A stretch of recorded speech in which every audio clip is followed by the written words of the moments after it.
আসসালামু আলাইকুম, আমি জুবাইর। তো আজকের টিউটোরিয়ালে আমরা যেটা দেখব সেটা হচ্ছে ইমেজ মেনুতে যাওয়ার পর কালার ব্যালেন্স। ঠিক আছে, কালার ব্যালেন্সটা কীভাবে কী কাজ করে দেখেন।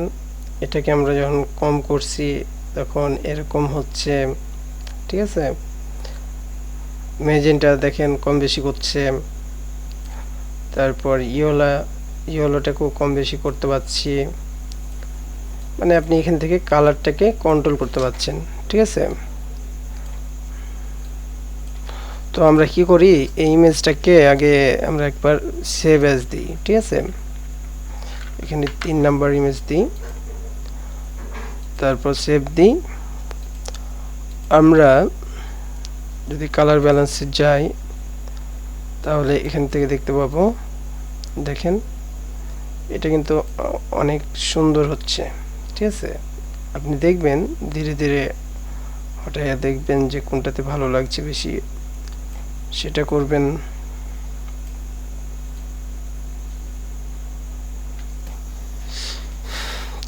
তো আপনি ইমেজের যত টাইম দিবেন এখানে তত সুন্দর হবে আপনার ইমেজটা।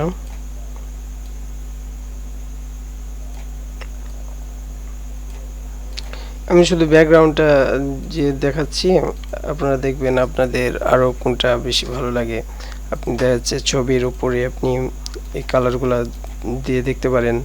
আপনার ইমেজটা যদি কোনো সমস্যা থাকে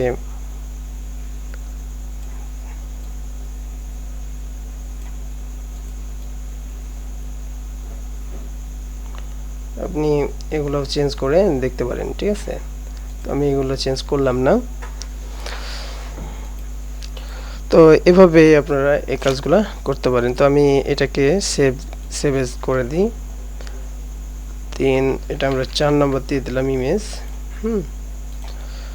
তো